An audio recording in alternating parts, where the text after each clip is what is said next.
Hey, everyone out there in internet land. I'm going to do something a little bit different than what I've done on my blog before. Normally, I do written reviews of mechanical pencils, and I'm going to try to do a video review and see how it goes this time.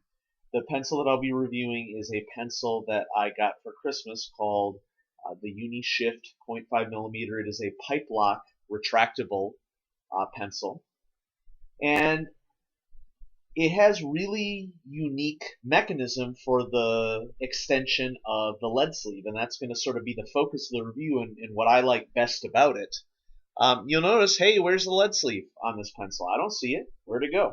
Well, in order to extend the lead sleeve, normally what you would do with a retractable mechanical pencil is that you would push on the plunger, but you'll notice that as I press on this plunger, it's not going anywhere. Okay, it's not moving at all. What you have to do is you have to unlock the pencil, so you rotate it towards you.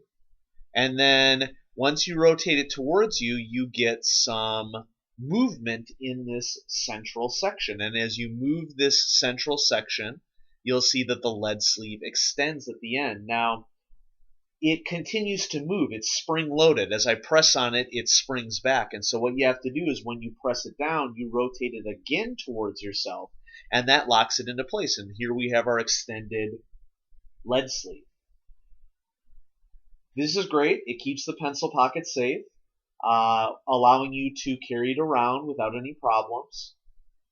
The bottom of the pencil near the lead sleeve is a high quality metal knurled grip. I'm not really a big fan of metal knurled grips. The big issue, I think, for me is that they're not as rough as I'd like them to be. A lot of people don't like really rough metal knurled grips. They want it to be smooth. I prefer mine to be rough. An example of a pencil that has a really rough metal knurled grip is the Alvin Draftmatic, which is a pencil that is based off of a Koh-i-Noor Japanese mechanical pencil called the Rapidomatic, a classic mechanical drafting pencil. So this is most like the Alvin Draftmatic. The Alvin Draftmatic has a little bit of a sharper cut to the metal knurling. An example of a metal knurled grip that I'm not crazy about is basically Pentel metal knurled grips. I do not like the Pentel Graph Gear 500 metal knurled grip at all.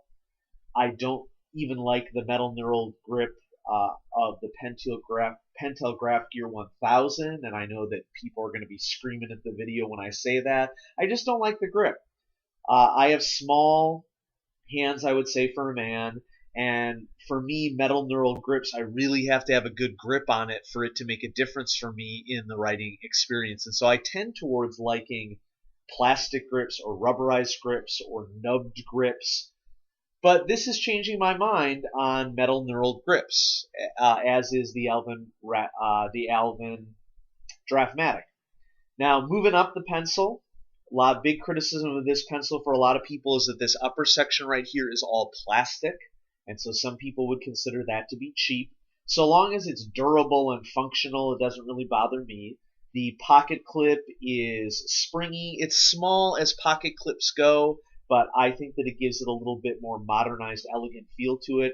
The cap on top has a hole in it. This is so that you can recognize in your pencil jar that this is a pencil and not a pen, although I don't store any of my mechanical pencils in pencil jars because I'd much rather keep them in a case where they're going to be safe, because there's a collector's aspect to me that I like to keep my stuff really, really nice. I'm not just throwing it into a pencil jar.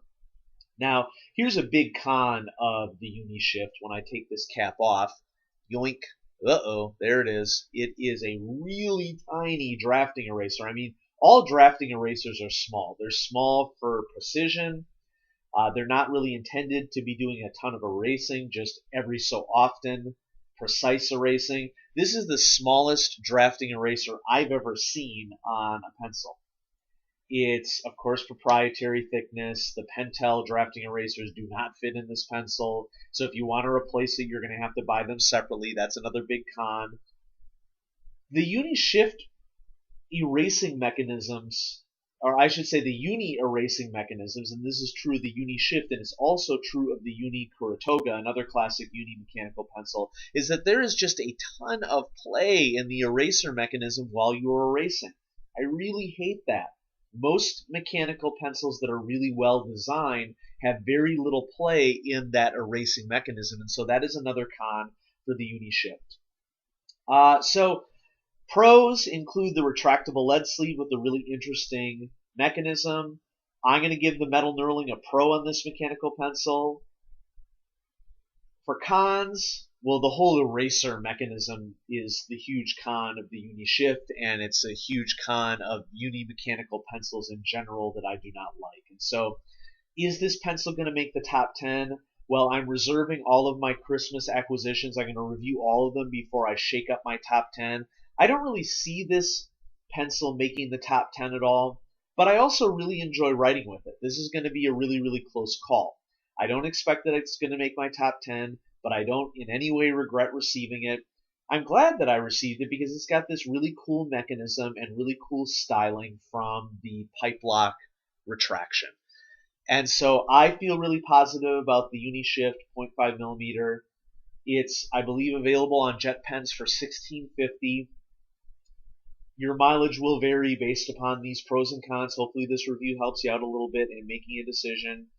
I really enjoy this pencil, and I'm going to continue posting reviews on my blog, Tactical Thinking.